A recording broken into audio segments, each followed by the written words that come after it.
At ayan na nga, magandang araw po sa inyo mga kababayan o magandang gabi kung nasang sulok man kayo ng mundo. Pasensya na hindi tayo nakapag-vlog nitong nakarang araw, medyo nilalagnat tayo, eh. So, ngayon medyo nakakapagsalita na tayo ng maayos, so balik na ulit tayo sa ano, back on track na ulit tayo. Sana nasa mabuti kayong lahat na kalagayan. Ngayon medyo uso yung mga sakit-sakit, ano dahil sa pabago-bago ng panahon, tag-ulan na naman, ang kagayan. So mga kababayan, ingat-ingat lang, ingatan natin lalong-lalo na ang ating kalusugan, yan lang ang ating puhunan. At yan na nga, mabalik tayo sa ating panibagong, video. May nakita lang akong pagbukas ko ng internet, nakita ko 'tong bagong vlog ni Cheese. Hindi ko pa napapanood actually, hindi ko pa to be honest, hindi ko pa siya napapanood. Naging interesado lang ako kasi, alam naman natin si Cheese ang napiling presiding officer doon sa, trial ni VP Sara doon sa impeachment. So, ah, interested ako na malaman kung ano yung mga points of view niya regarding dito sa impeachment na ito. Very important 'yon, lalo na sa atin sa mga Duterte supporter. Kailangan natin malaman. Puntahan na natin. Bagong ano 'to, bagong vlog niya 'to. Tinignan ko, ilan pa lang ang video niya, eh. So, interesado din ako malaman, eh. Tingnan natin. Saan na ba 'yan? Ayan, go tayo.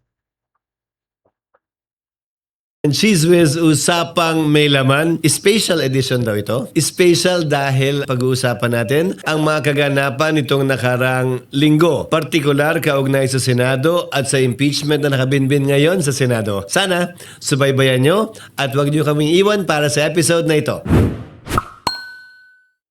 Sasagutin natin ilang mga katanungan mula sa mga kaibigan natin sa media, Kasi ano na, alam naman nating Sunday ngayon. Kinabukasan Monday na, impeachment na naman. So, importanteng malaman natin ang mga punto de vista ni Cheese. Kasi may ibang nagsasabi, 'di ba, na ano, na may ibang natutuwa na sabi nila itong si Cheese ay Trojan horse daw sa ano, diyan sa majority. Sorry. Nakakatuwa lang na pakinggan na ano, na gano'n yung tingin nila kay Cheese. Alam naman natin na dating ano naman talaga 'to, kakampi nila Senator Cayetano at saka nila Senator Marcoleta. Ayun, takot lang kaya lumipat dun sa kabila. So, ibig sabihin yung paglipat niya sa kabila, hindi bukal sa kalooban niya, hindi bukal sa puso niya, tinakot lang siya. So, at least kahit papaano na, ano pa rin, na ano ko pa rin na para sa akin, nakikinita-kinita ko pa rin na kahit papaano magiging patas siya. Hindi siya totally magli-lean forward dun sa kabilang side, especially dun sa side nila Gatchalian. Kasi nga, hindi naman bukal sa loob yung pagpunta niya dun, eh. Pero tingnan natin sa mga mangyayari sa susunod. So far for now, tingin ko patas naman siya. Nakikita ko naman na ano, pero tingnan natin. Go tayo. kaibigan natin nagpapadala ng text at gayon din mga kaibigan na nagpapadala ng mga katanungan sa iba't ibang social media platforms namin. Pinili namin na sa pamamagitan ng podcast ito gawin dahil sang-ayon sa Rule 18 ng aming Rules on Impeachment. Hindi maaaring magsalita ang presiding officer o sino mang senator judge, kabilang na ang mga abogado ng prosecutor, ang mga abogado ng respondent at ang respondent kaugnay sa merits ng kasong ito. Sa pamamagitan ng podcast, mas matitiyak namin na buong ingat naming hindi lalabagin ang provision na yan ng aming rules. Kung kaya, ito ang paraan para masagot namin yung mga katanungang hindi lalabag sa Rule 18. So at least kapapano pala itong ano dito, mga babanggitin niya, medyo nakasala onte. Hindi siya totally all out na sasagutin lahat ng mga ano. I mean, i-discuss lahat nung regarding do sa case ni VP Sara do sa impeachment. Interesting pa rin tayo malaman. Pakinggan natin. Ng aming impeachment rules. Muna natin. Senator, kwento nyo kung paano kayo naging presiding officer. Sang-ayon sa rules ng presiding officer ay pwedeng pagbotohan matapos itong amyendahan ng huling sesyon ng Senado noong Hunyo. So, nagbotohan ng Senado para piliin akong presiding officer. Nag-abstain ako at hindi ako bumoto doon. Kaya ang boto'y Pinili kasi si Gatchalian walang kwenta. Kasi si Gatchalian takot. Kasi pag alam natin, pag si Gatchalian ang naging presiding officer, wala, ngangaragin siya doon. Talagang mapapahiya siya doon. Sa dami ng nanonood, sa dami ng nagmamasid, sa daming mga kritiko, matik yun. Kaya nakikinita-kinata niya na yun na pag siya naging presiding officer, babasagin talaga siya, masisira talaga siya. Kaya pinabayan niya dito kay Escudero. At least na si Escudero, abogado, ma-experience na sa pagiging presiding officer. So, mas safe siya. Nandun lang sa ano. Although for now, pinagtitripan si Gatchalian na ano nga, nandun siya sa gilid. Parang walang ginagawa. Alalay ni Cheese. Kikita pa nga natin, siyang gagawing manicurista ni Cheese. Tsaka taga punas ng pawis at saka taga makeup. So ganun, napapagtripan. At paano, di niya maiwasan yun. Hanggang ngayon, napapagtripan pa din siya. Pero siguro, mas malala yung sinapit niya kung siya yung naging presiding officer. Para sa akin lang 12 lamang para sa akin. Iliwanagin ko tulad ng sinabi ko sa aking opening statement o talumpati na pambungad. Hindi ko ginusto to, hindi ko hiningi ito, hindi ko hinanap ito, pero hindi ko rin tatalikuran ang inaatas na responsibilidad sa akin na tulungan ang Senado at Impeachment Court na malampasan itong bahaging ito ng kasaysayan ng Senado at Impeachment Court kaugnay sa impeachment complaint laban sa ating ikalawang Pangulo. Hi, I'm Joel. I'm musician. Question lang po. Senator, as a presiding officer, do you feel any pressure right now? Wala. Dahil bahagi lang naman siya ng trabahong pwede gampanan ng isang senador kung maatasan siya bilang isang presiding officer. Hindi naman, wala namang pressure. Paano nyo tinitiyak na ang bawat huling at desisyon ng impeachment court ay patas? Lalo na pag may magkakaibang interpretasyon ng konstitusyon at Senate rules. Ang definisyon ng pagiging patas, ika nga, ang definisyon ng justice sa simpleng pananalita sa Ingles ay giving every man his due. Binibigay mo kung ano yung nararapat sa kanya. Yun ang sinisikap kong gawin. Ibigay sa kada partido ang nararapat sa kanila. Subalit may dagdag. At kung ano ang binigay mo sa isang partido, dapat yun din ang gawin mo sa kabila. Kaya nung nabigyan ng pagkakataon, hindi ba magsalita ang prosecution na parang nagkukwento na sila. Sabi ko nga doon, peroration. Hindi na napigilan, nalagay na sa record. So dapat, ang patas at tamang gawin, bigyan mo rin ng pagkakataon yung kabilang panig na magsalita din sa pamamagitan ng pagkakataong binigay sa kabila nung nauna na dahil sa tanong ng isa. Which is, yun nga, yun naman yung ano, di ba?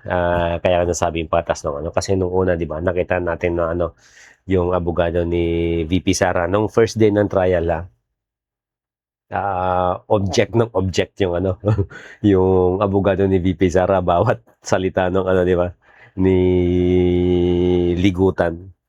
Object agad yung abogado ni VP Sara.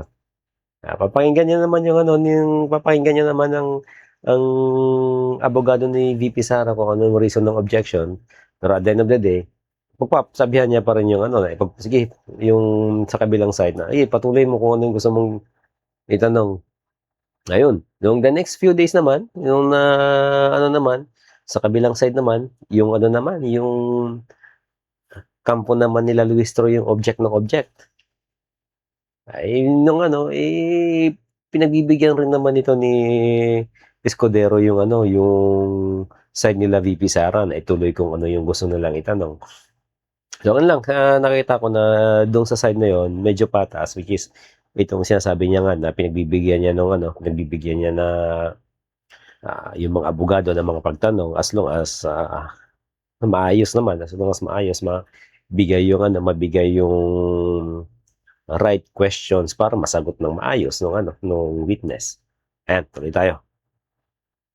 Isang senator judge. Hi, Christian here, isang pribadong empleyado. Sir Cheese, isang curious question.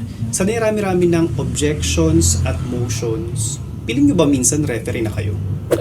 Yun naman talaga ang trabaho ng isang presiding officer o judge. Mag-referee sa pagitan ng abogado ng mga partido para matiyak na papangalagaan ang karapatan ng magkabilang panig. Nagsalita si Senator Bam na sana wag masyadong technical para makasagot yung testigo ng diretso. Nagsalita din si Senator Pia. Sabi may rules tayo, may dahilan kung bakit may rules tayo. Yun ang binabalanse, pilit kong binabalanse sa mga pagpapasyang ginagawa ko bilang presiding officer na matitiyak ko na kung ano man ang pagtratong binigay ko sa prosecution, yun din ang pagtratong dapat ibigay sa respondent upang pantay na pagkakataon ang binigay mo para ipresenta nila yung kanilang ebidensya at yung kasong gusto nilang mapanood at makita ng ating mga kababayan.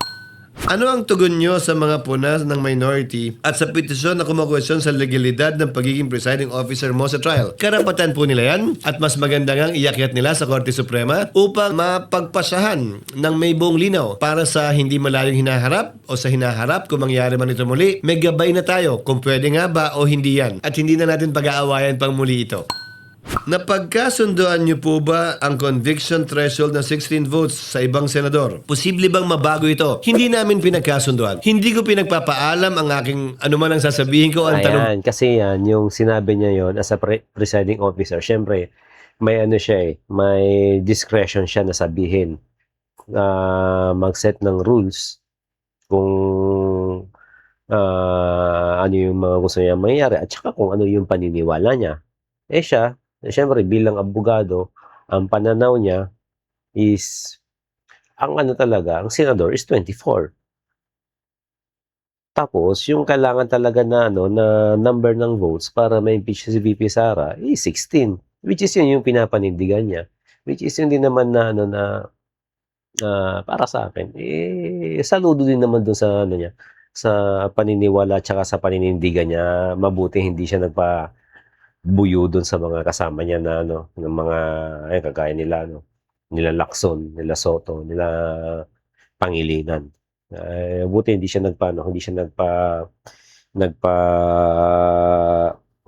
tawag to, sabihin nagpabuyo kung ano yung sinabi noon mga yon susundin niya. Siya hindi, may sariling desisyon. Good tayo dito.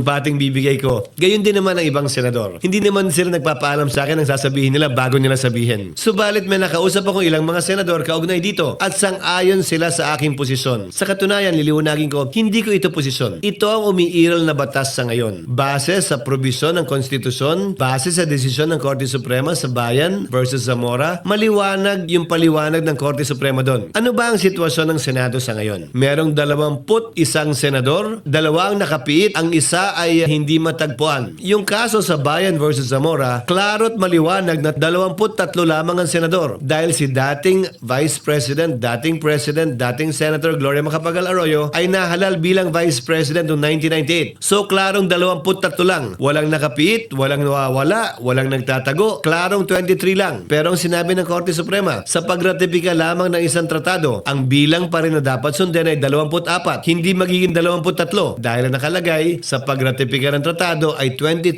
senators. Lalo pa siguro kaya kung impeachment ng pag-uusapan na karapatan ng isang tao ang pinag-uusapan, hindi lamang karapatan ng isang tao, mandatong binigay sa kanya ng milyon nating mga kababayan. Mas dapat siguro na maging stricto tayo tulad ng sa pagratipika sa mga tratado. Gaya ng sinabi ko, ito ang kasalukuyang batas na umiiral. Naalala ko yung aking professor sa constitutional law, the late former Professor Perfecto Fernandez. Sabi niya sa amin, when the trial court makes a mistake, it is appealable to the Court of Appeals. When the Court of Appeals makes a mistake, it is appealable to the Supreme Court. If the Supreme Court makes a mistake, it becomes part of the law of the land. Ito ang umiiral pong desisyon ng Korte Suprema, sang-ayon man po tayo o hindi. Kaya nga sinabi ko, kung sino man ang hindi sang-ayon sa posisyong ito, hindi lamang ng presiding officer, pati na rin ng impeachment court. Dahil wala namang umapila o naghahanap ng rekonsiderasyon sa aking pasya at sinabi, may pagkakataon silang iakyat ito sa Korte Suprema dahil justiciable controversy na ito. Depende siyempre sa pagpapasa ng Korte Suprema din,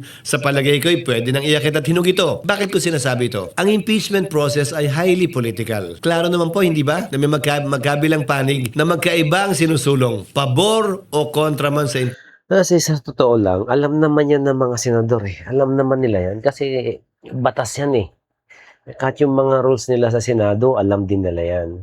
Kaso nga lang, yung iba, yung minsan, kasi may iba-ibang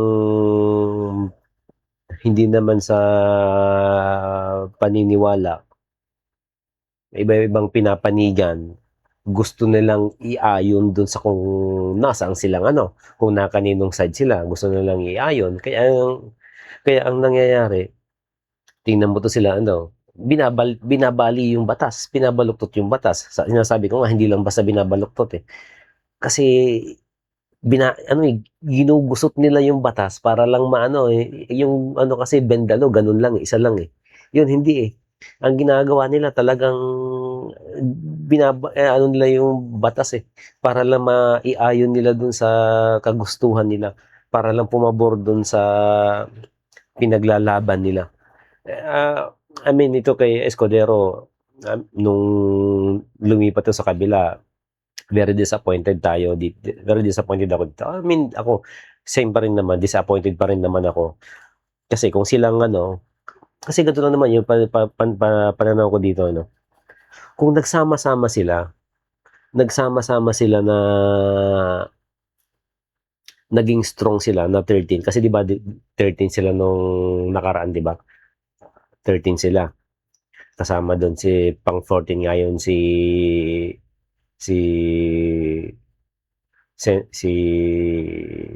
sino 'to, yung kapatid ni Senator Jinggoy, dapat 14 nga 'yun sila 'di ba? Natakot lang. Kung hindi sila nagpatakot, intact sila, eh, hawak nila yung majority, eh. Control nila yung narrative, control nila yung Senado. Hindi sila wala siguro hindi basta-basta makukulong yung ibang senador kasi hawak nila yung ano, yung power.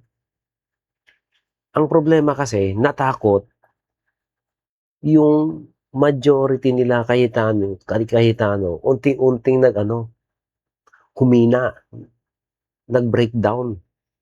Kaya tuloy yung ibang mga senador na ano, kagaya nila Senator Marcoleta, ayun nakulong. Sila Senator Jinggoy, ayun nakulong. Kasi kumalas 'tong mga 'to, eh. Nung kumalas sila, humina yung grupo. Pero kung nag-ano sila, nagsama-sama silang ano, nagsama-sama pa rin sila, intact pa rin sila, hindi sila natakot. Siguro kasuhan man sila, hindi basta-basta maano yun kasi hawak nila yung majority. May magagawa pa rin sila kahit papaano. Yung sa mga batas na gagawin nila, pwede silang mag-amenda ng mga batas para dun sa papabor dun sa kanila. Yun lang yung ano, yung ano, hindi nila napanindigan. Sana kung nagtiwala sila sa isa't isa, naging strong sila dun sa grupo nila. Hawak pa rin ni Cayetano yung majority. May magagawa sila, eh. May magagawa sila.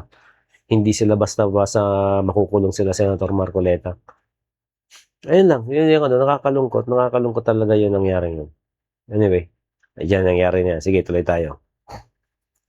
Impeachment, pabor o kontra man sa nasasakdal. Hindi ba dapat lamang na kapag ka natapos ang impeachment, tapos na rin ang gulo, away at bangayan? Impeachment ang proseso para tumuldok dito sa prosesong ito. Ang pangit naman at ang lungkot, kung matapos namin magdesisyon na may 14 o 15 boto, dun pa lamang mag-aaway-away uli. Ay convicted, ay acquitted dahil magkaiba sila ng pananaw. Sana kung sakasakali, mapagpasahan ito ng Korte Suprema kung may aakyat man sa Korte Suprema bago pa man magkaroon ng pinal na kapasahan ng Senado para hindi na tayo magsimula muli sa pinagsimula natin na may gulo, may away, at may bangayan. Sana ito impeachment process. Ayun nga yung problema dyan. Kung nag-ano na sila, ayan, ganyan, kagaya yung sinasabi niya, magdesisyon na ang Supreme Court bago matapos ang impeachment. Paano kung biglang sinabi ng Supreme Court na mali yung naging presiding officer, anong gagawin nila? Mag-uulit ba uli sila?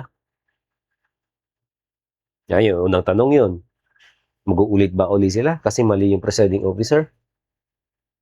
Sayang yung pondo, sayang yung oras na ginugol nila doon. Sayang yung pera ng taong bayan. Sayang yung oras na marami pa sana silang mga batas na magagawa na makakatulong sa bayan natin. Kasi nga, doon sa una pa lang, hindi naging tama yung according doon sa Constitution, according doon sa rules, yung kung sino yung naging presiding officer. Ayun, paano yan kung ganun nga yung nangyari? Di sayang. Anyway, siguro, magiging pabor pa rin naman yung kay VP Sara. At the end of the day, sa atin naman, kung ano yung magiging pabor doon kay VP Sara, doon tayo. Okay, go tayo. Kasi sino man ang manalo, sino man ang magwagi, maging tuldok na kaugnay sa bangayan, away, hindi pagkakaunawaan at mga akusasyon laban kanino man upang ito'y mapaliwanag, mabigyang linaw at makita rin ng ating mga kababayan. Hi, Sen! I'm Chelsea and I'm a student. Curious lang po ako, mainit po ba yung suot niyo na robe? Actually, mainit doon. Pinalakasan ko yung aircon ilang beses na dahil makapal yung robe na nakuha. Itong impeachment robe na ito, binili pa ito para sa nakarang impeachment noong 2025. Senate President pa ako noon. Paano di kakapal yan? Ang mahal-mahal ng impeachment robe na inano nyo? Sino na gano'n yun? Si Lacson? Langya ka, Pinky. Umabot ng 500,000. 24 na robes. Umabot 24 na robes para sa 24 na senator. Inabot ng 500,000. Langya ka talaga, Pinky. Gastos mo. Sinayang mong pera ng taong bayan. Dami-dami In-order nagugutom. namin yung mga robe na yan. Konting dagdag na lang para dun sa mga bagong senador na pumasok noong 2025 na hindi bahagi noong nakaraang kongreso ang binili ng Senado para sa mga impeachment Si senator Pinky yung judges. nagano nun eh. Anong klaseng mga tanong po ang pwedeng itanong ng mga senador na pinapayagan ng rules? Ano ang ipinaalala niyo sa kanila? Hindi ko kinausap ang bawat senador kaugnay sa pwede o hindi nila pwedeng tanungin. Hindi naman yata tama yon. Hindi naman ako primus inter pares o una sa magkakaparehas. Pare-pareho kaming senator judge, nagkataon lamang na nagpe-preside ako, pero hindi para sa akin diktahan kung anong pwede at hindi nila pwedeng tanungin. Subalit, kapag ka ito ay medyo tumatawid na sa pwede at hindi pwede, pwede lamang ako magpaalala na sana hanggat maaari iwasan yun. Sa ilalim kasi ng korte, ng impeachment court man o regular na korte, ang ebidensya ay dapat pinepresenta sa pamamagitan ng mga testigo, hindi sa pamamagitan ng mga abogado. Yung mga fact at yung mga law dapat ipalabas sa pamamagitan ng testigo, hindi sa pamamagitan ng argumento ng abogado. Pero hindi ko pa rin pwedeng pigilan yung tanong, pero pwede kong pigilan yung abogadong sumagot kung ito'y lalabag dun sa pamantayan at panuntunan na yon. Sa mga nagdaang impeachment trials, nagkaroon din ba ng limitasyon o demarcation sa pagtatanong ng senator judges? Kung maalala ko, meron din. Pero hindi pinigilan yung mga senador talaga, pinaalalahanan lamang sila. Dahil may buong laya ang bawat senator judge. Tulad lamang ng presiding officer na may buong laya magtanong, na ipukol kung ano man ang katanungan nila sa abogado man o sa testigo. Pantay-pantay po lamang kami at tigi-tigi sa kaming boto pagdating sa pagpapasya kung i-convict o i-acquit ang nasasakdal. Pagpapaalala lamang po ang pwede kong gawin at hindi pagbabawal sa tanong na pwedeng ipukol ng sinumang senator judge. Ito si nakikinita ko, mag-abstain to. Ito si, hula ko lang ito, may mga ilang mag-abstain dyan. Si Escudero, yung kapatid ni Jinggoy. Alam nga ito, isa pang traitor yun eh. Pangalan ito, nakalimutan ko na. Nasa bad trip sa kanya. Kinalimutan. Basta yun. Yung kapatid ni Jinggoy, isang Estrada. Tingin ko mag-abstain din yun kasi nung unang-una pa lang, sabi niya na hindi siya pabor sa impeachment. Siguro to si Zubiri. Si Zubiri baka mag-abstain din to kasi takot ito dun sa mga kababayan niya. Dun sa kanila. Kaya nga nung di ba, nung lumipat siya sa kabila, di ba? Disappointed yung mga kababayan niya. Paliwanag to si umiiyak. Paliwanag sa mga kababayan. Siguro itong tatlo na to nakikita ko na mag-abstain. Kay Escudero at saka yung kay Estrada, malaking chance yun. Ito si Zubiri medyo 50-50. Ayan, para sa akin lang. Hi, hello po. I'm Dan. I'm a student. And gananood ako may mutana. Kaya niingon man si Senator Pia na sige siya na ni-stiff neck daw siya sige tanaw sa screen. So, ang akong pangutana is if nanabay monitor po. By Monday, dapat nakalagay na ng monitor sa ibaba ng lamesa ng mga prosecution at saka respondent. Kumbaga nandito. Para makita ng mga nakaupo sa first row. Alalahanin ninyo, ang Senado nakaharap lahat yan sa rostrum o sa podium. Kaya yung mga TV, nakaharap lahat ng paganon sa prosecution at saka sa respondent. Dahil binaliktad namin yung arrangement, nakaharap sila sa testigo at sa Council for Prosecutors and Respondents, yung mga TV hindi na akma sa kanila, na nakatutok talaga sa kanila.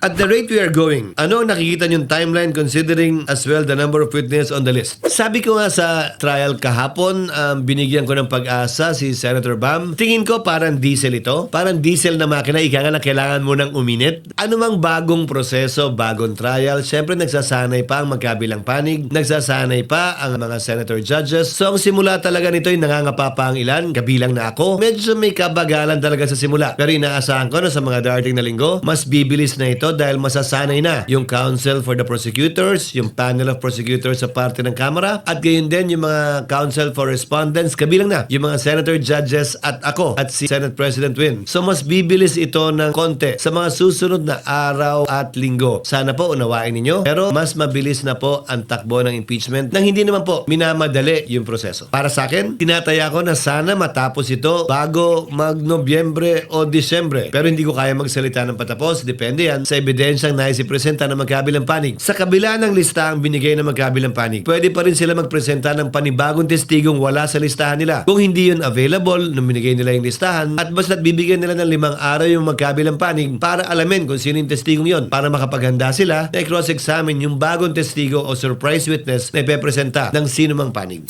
Hi, I'm Nico, an accountant. Tanong ko lang, Sen, pag umahaba ba ang session, nagpapa-popcorn? Bawal kumain sa plenaryo. Sa katunayan, bawal din nga daw ang tubig nung nagdaang impeachment dahil baka daw may mambato gamit yung mga bote. Nagbigay kami ng tubig nang may buong tiwala dahil yung tubig yata ang binigay namin nakalagay sa bote, hindi nakalagay sa plastic.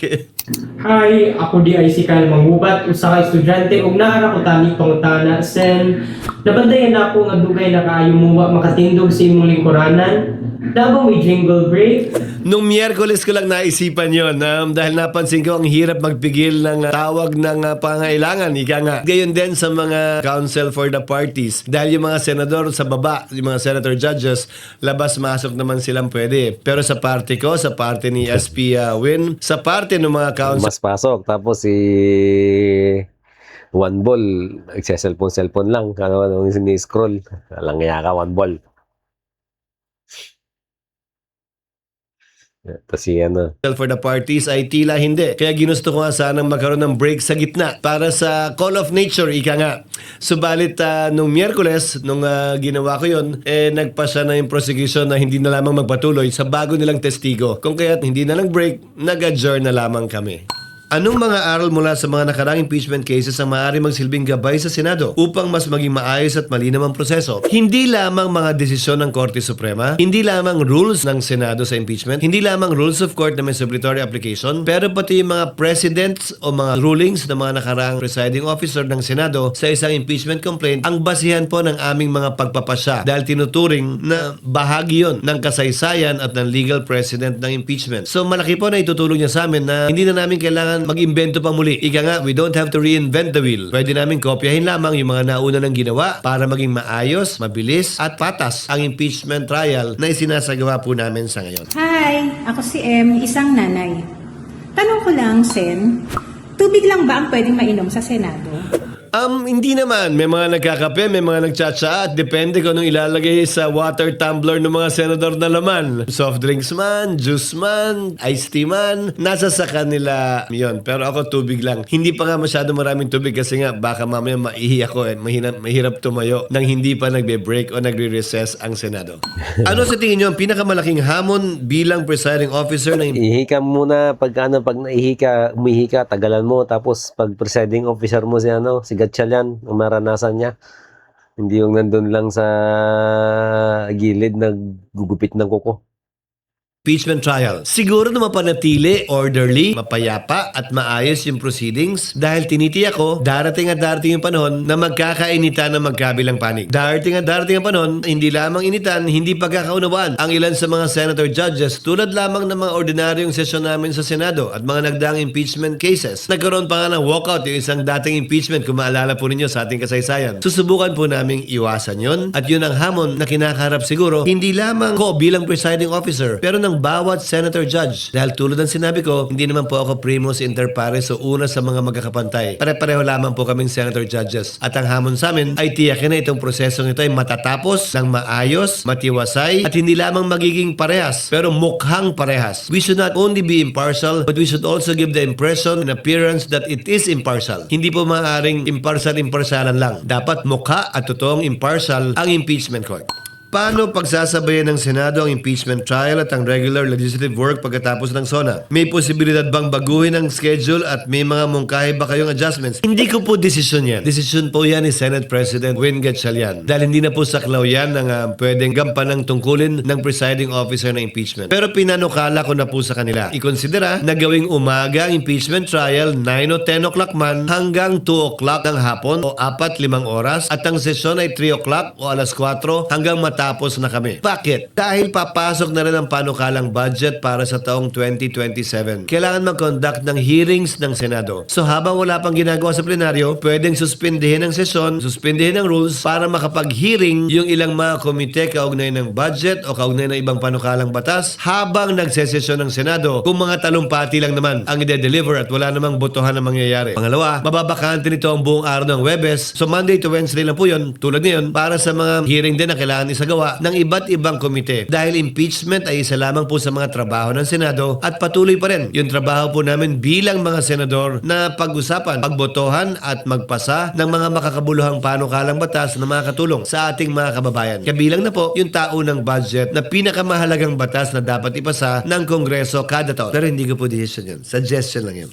Ano ang inyong pinagtutunan ng pansin sa Senado habang nagpapatuloy ang impeachment trial? Hiningan kaming lahat ni Senate President Win Gatchalian ng mga priority bills upang sa gayon yun ang tututukan niya na mapasa sa pagbubukas muli ng Senado. Matapos ang SONA, inaasahan ko na yun yung magiging pangunahing tututukan ng Senado. Hindi lamang ako, pati ibang mga senador. Dahil ang listahan ito ay nanggaling hindi lamang sa isa, kung hindi galing sa lahat. Hello, ako Gilles Jose. I'm a student. Gusto ko lang mabalaan kung pwede ba mag-absent ang mga senador during the impeachment trial. Pwede. Kung talagang kinakailangan at kung hindi talaga may iwasan, parang sesyon din naman yan. Dapat mag-attend ng sesyon, dapat mag-attend ng trial. Subalit kung may sakit, may karamdaman, hindi umabot, may magandang dahilan, pwede dahil court of record ang impeachment court. Parang korte rin yung ordinaryo na may rolyo. So lahat ng pinag-usapan sa hearing na mismo, pwede mong basahin o panoorin gamit ang records ng Senado. Magkano nagastos ng Senado sa unang linggo ng impeachment trial kasama ang logistics at security? Si Senate President Win Gatchalian po ang dapat na makaalam po nito. Subalit, ang kaya ko lang siguro sagutin na ito, hindi kami nagdagdag ng tao, hindi kami nagdagdag ng security, wala kaming biniling bagong lamesa. Alam ko, galing lamang sa bodega ng Senado yung ginagamit na lamesa ng Council for both parties. Yung witness box, ginawa yan nung panahon ko pa bilang Senate President, bilang paghahanda nung impeachment dapat nung 2025. Kung meron man, yung aircon nakabukas pa rin sa Senado kahit may impeachment o wala, kahit may session o wala. So walang dagdag sa utilities. Siguro may dagdag man sa utility, sa tubig dahil mas maraming gumagamit ng banyo, pero walang ganong kalaking dagdag sa gastusin ng Senado itong impeachment trial. Mas maraming oras lang na ginugugol ang mga senador sa Senado bilang impeachment court. Dahil ngayon dapat recess po kami. Pero imbis na recess, nandun po kami nagtatrabaho bilang senator judges. Yun lang po siguro ang pagkakaiba. At wala rin pong dagdag sa sweldo namin kahit na may dagdag na trabaho. Hello, I'm Zina. Nagtatrabaho ako sa isang BPO company. Question lang, Senator. Bilang ordinaryong mamamayan, anong mapapala namin sa impeachment trial? Pinapatunayan at pinapakita kasi nito na tumatakbo, umuubra yung demokrasya natin sa ating bansa na sa dulo magbebenepisyo dapat ang bawat Pilipino. Dahil sino ba naman ang gustong manirahan o mabuhay sa isang bansang may diktadurya? Buhay ang demokrasya sa ating bansa at ito ang pinapakita at pinapatunayan natin sa pamamagitan ng prosesong ito. Yun marahil ang pinaka pwedeng maibigay ng prosesong ito sa ating mga kababayan. Ano ang mensahe nyo sa publiko na umaasang magiging maayos at makatarungan ang buong proseso? Sa abot po na aking makakaya, bilang presiding officer at bilang isang senator judge, isa sa 24, sisikapin ko po palagi na maging maayos, patas, parehas at magagawad ng katarungan ito sa lahat ng partido sa kasong ito, prosecution man o respondent man. At natatapusin namin ito at hindi iiwanang bitin. Dapat lamang po na kung ano man ang sinimulan ay dapat tapusin. At sana ito nga binalikat naming proseso nito ng impeachment ay tunay na tapusin ng Senado bilang impeachment court, hindi mabitin. Kung ano man ang konklusyon, sino man ang mapaboran nito, sino man ang masaktan, sana tanggapin ang magkabilang panig, unawain at maunawaan dahil ginagampanan lamang po ng Senado ang aming trabaho nang walang dapat kinikilingan ng bawat isa sa amin. Maraming salamat po sa lahat ng padala ng katanungan sa pamamagitan ng message, sa pamamagitan ng social media accounts namin. At least ka pa paano ano natin yung mga detalye kung ano ba talaga yung posisyon nito ni Cheese sa impeachment as a presiding officer. So like I said, sa akin yung pananaw ko magiging patas naman ito.